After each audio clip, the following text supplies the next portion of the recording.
Coach Driving Diaries Number 4. So the alarm went off at 7 AM, but actually I didn't get up until just before 7:20. But didn't matter. This morning it's the usual procedure. Just going to recycle some shots here because you know the drill by now.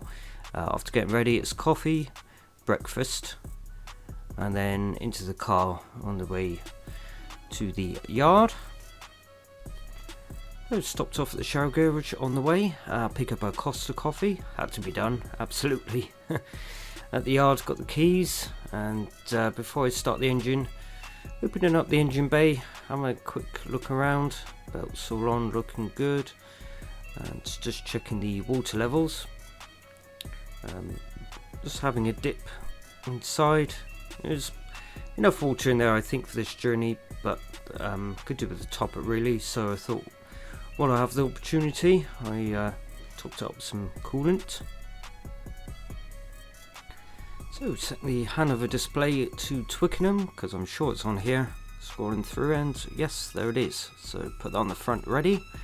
I'll explain what our job is a bit more thoroughly shortly, but you probably guessed it from the title anyway. And there it is on the front, if you can just see it through the high refresh rate.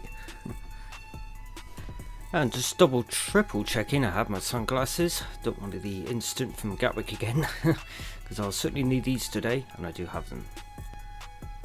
So about 9:20 on the road now to the first pickup point, which is only about 15-20 minutes away tops.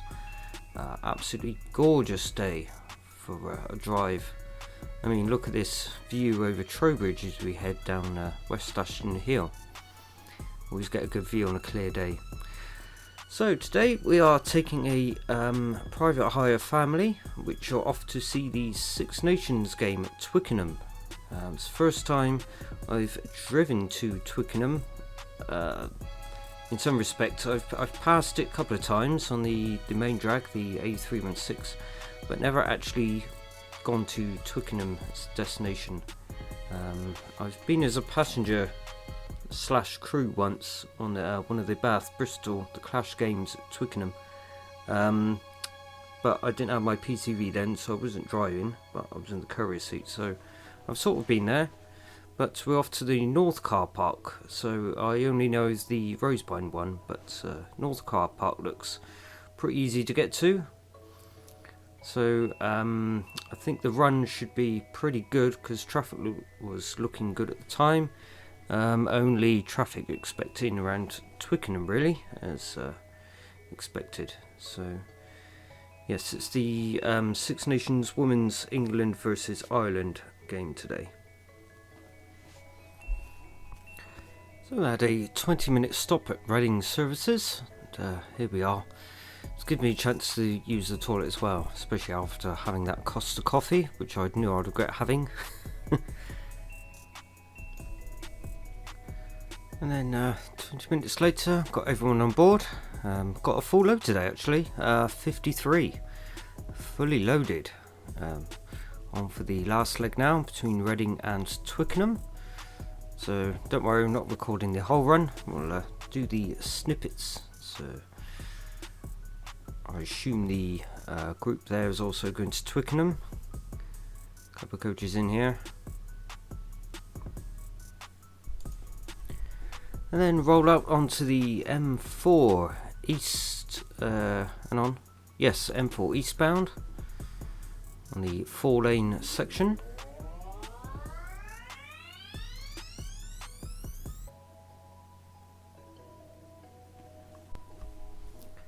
And obviously if you're not used to these 4-lane sections, then always read the signs and take notice of the road markings as well. For instance, this one, the lane 1 becomes the A33 exit, so we need to move over into lane 2, which will then become lane 1 for the M4 East. I see plenty of cars that get confused and end up sort of juggling between lane 1 and 2 until they realise that lane 1 actually disappears somewhere else.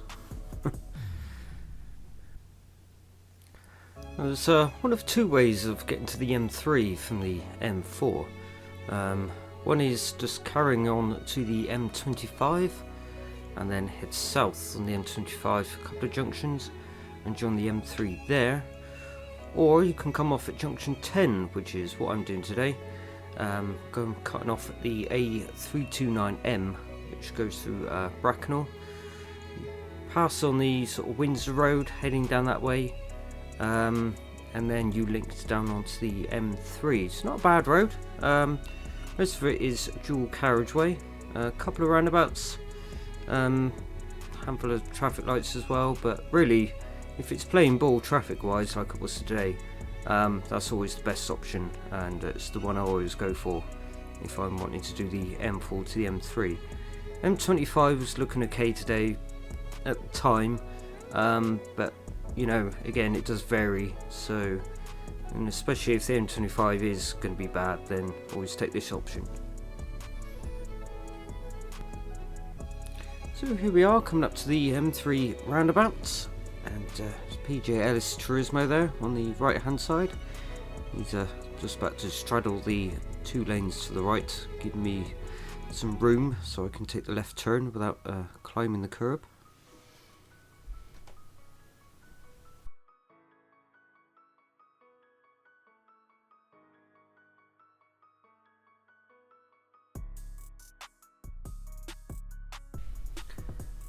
Joining the M3, and check out this driver on the right who's obviously wanting to be in lane 3 right this second.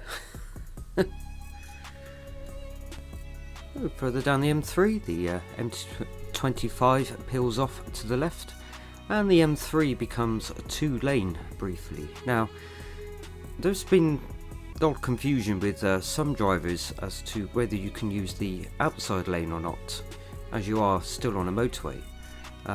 If there was a slow moving vehicle up ahead doing about, say, 50 miles an hour, can I use lane 2? Well, absolutely, because the highway code actually states that you cannot use the outside lane on a motorway with 3 or more lanes. So in this instance it's fine because it's only a 2-lane motorway, but as soon as it becomes a 3-lane again, then the restriction obviously on the outside lane applies. So in this case I would need to move back into this lane, as it now becomes a 4-lane motorway briefly. So as we carry on now, the traffic delay now was actually saying roughly 20 minutes, I think it was, if thereabouts, nothing much less than that. And that delay time is, funny enough, right near the end, so that was clearly the traffic building up for the Rugby traffic. And as expected, here it is. Start of the delay. Took sort of part of 2 queues, because there was a queue because it goes into 2 lanes. Effectively, this lane actually becomes a slip road off for, I can't remember what it was now, but and then there's another queue a little bit further down, which was, well, the Rugby traffic was piling up.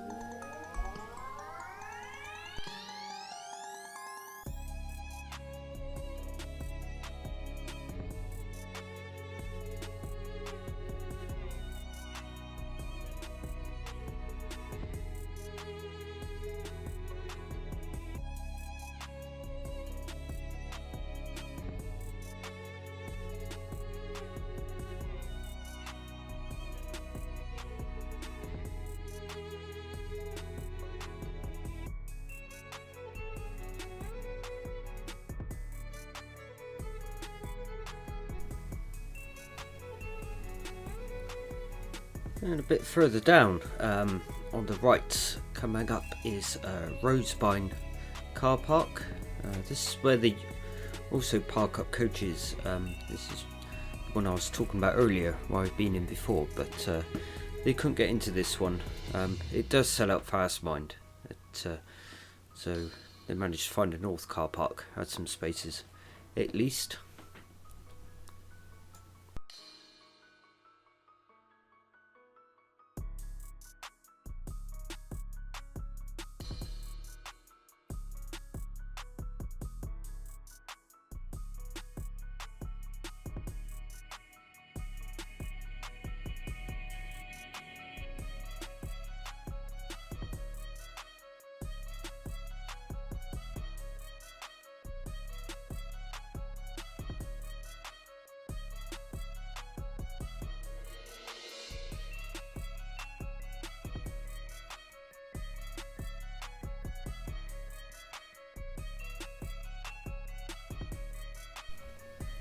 And here is what was causing the delay. These traffic lights. This bit sped up, as you can probably tell. But yes, what they've got here is marshallers blocking the road to let the rugby fans across, rather than using the pedestrian crossing. So as you can see, it's a whole string of fans coming across, and to be honest, it wasn't quite divided out well. I don't know, it's just the way that there was an instance, it's not on this film here, but the lights went green and then they sent all the fans across, and then after a couple of cycles the lights went red, and then they stopped the fans crossing, but of course no cars could go through anyway. So, and then they went green and then they let the fans across again, so it really wasn't helping the traffic flow. But yes, we got through eventually, so I think a couple of cars in the front were getting a bit irate, but still, a bit of a rookie mistake here as well, in that I should have straddled the lanes, but then with the amount of traffic it was difficult to do that at this moment, because it was only until about here that I realised how tight this turning was.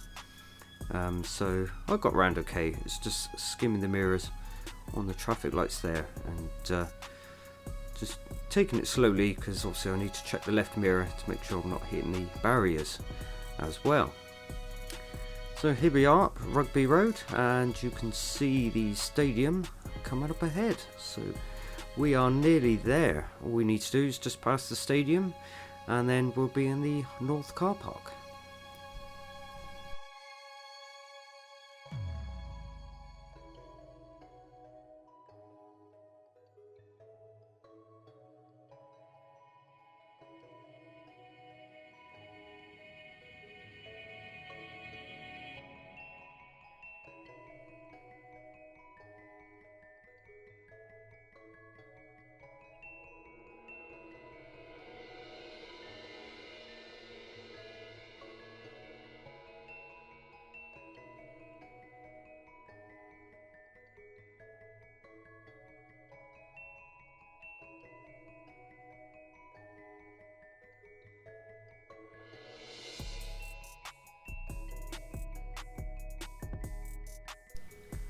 Right, and here we are, entering the North car park.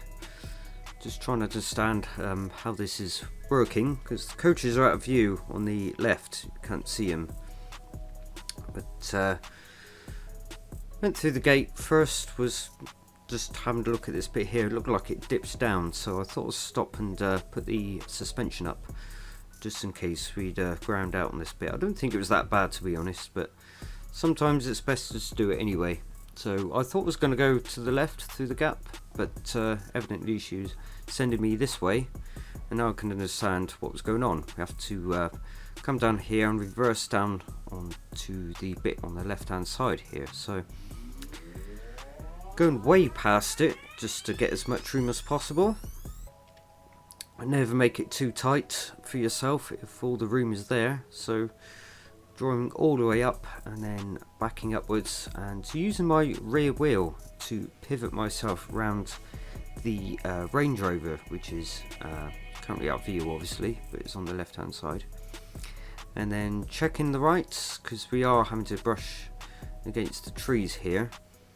And, I mean, it does look like the front's right in the fence, but it's not actually touching the fence or the tree stubs. It's just brushing through. You can see the leaves coming off there. I mean, it's soft branches, so it's alright to drive through, but it's better to do that than hit that Range Rover there on the left hand side.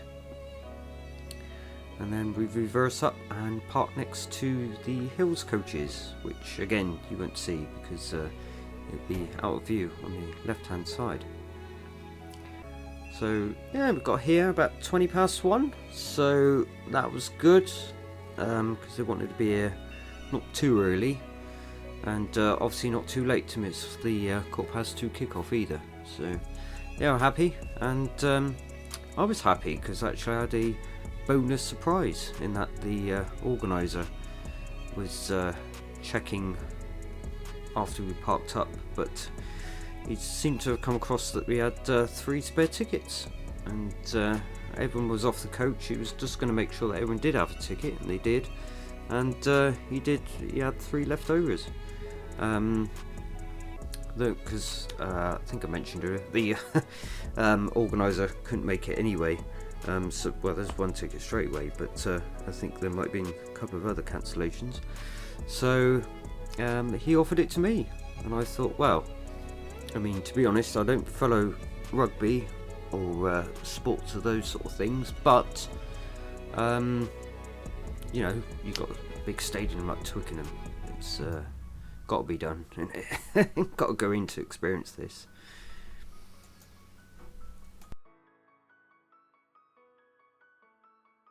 And here we are in. This was something else. The atmosphere was buzzing, it was just lively, everyone having a good time. It's brilliant. What I'll do now is I'll just kill the music down a minute, and I'll stop talking and just play the video sound as it was there, just so you can get the feel for it.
And there we are, half time, and it's England were, well, annihilating Ireland at this point. You can see there, 38-3. And the stage was coming out for something else I was looking forward to. Sophie Ellis-Bextor was coming on live. I mean, oh my days, I never thought I'd ever see Sophie Ellis-Bextor, who I've listened to for God knows how many years. Never thought I'd see her live, so certainly out to watch this. Here's a little snippet, hoping that it doesn't conflict with the blinking YouTube copyright palavers.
And that was that. I only came in for the first half and to watch that, but oh wow, something else. So anyway, back to the coach to have my lunch. Not paying £15 for a burger, whatever it probably was. Good thing here is to do a bit of plane spotting as well. Absolute bonus point. So yeah, and could get my coach ready for the return trip.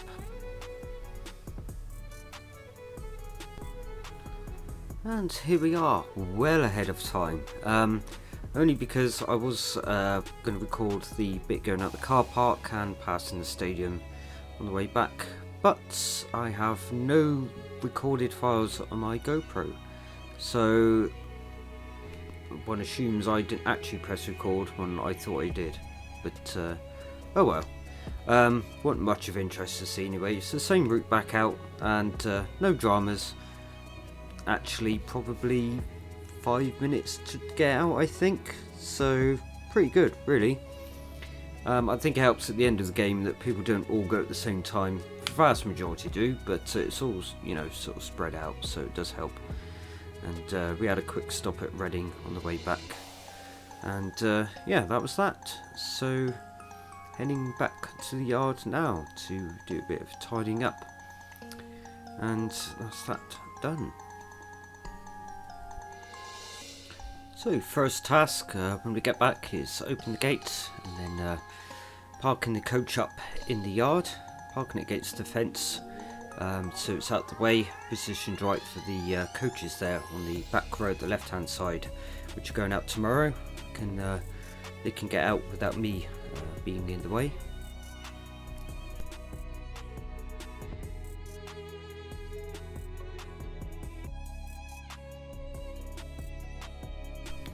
Then we can walk through the inside, have a proper inspection just so I know what needs to be done. So very good really. Just the brush and others of bits of litter, some spare black bags that the obviously didn't need to use, left that behind. But yeah, all in all, very good. Just this bit in the middle looks like blood, it's not, it's someone had an accident with the tomato ketchup packet. To be fair, the leader bloke was trying to look for some paper, but he did give me a hand for a bit. I said we'd get the worst of it off and the rest of it would mop out easily. So just using a small brush first, just going to brush off any small litter and crumbs off the seats.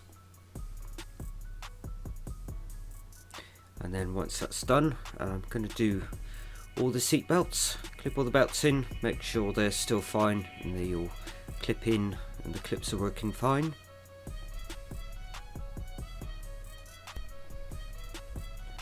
And then working my way backwards with the brush, sweeping all the litter and all that up to the front. And here is the outcome after the brush. I mean, well, this is nothing really. I mean, you might think it's a mess, but I've seen football coaches like literally littered and 10 times worse than this. This is nothing. That's a small amount, and well, happy with that. Well impressed with them. You know, I even got the extension and the hoover out, but put this away, didn't actually need that. So what I'm doing now is just doing a quick mop. Before we finish, something else I like about my Thames is the it's very good on fuel, especially on long runs. This was 220 miles we've done today. It filled up beforehand, and I mean, it's not even used a quarter of a tank yet. Loads of fuel. Stop start naturally use a lot, but long distances, absolutely brilliant. I do like that. There we are, just about to put the card out. That is 13 hours on the dot. It's funny that I didn't time this, it just it just happened that I actually finished at 2200 precisely. So very good. Going home, get a takeaway on the way back, and that was that. So really hope you enjoyed this episode today, and it's certainly one of my favourite days out. So hopefully I shall have another one up soon. It's starting to pick up now, coming into April, May is going to be all sorts of jobs coming up, so hopefully I can get something in. Like and subscribe as always for more of these types of videos, and until then I shall see you on the next episode. Thank you, bye bye.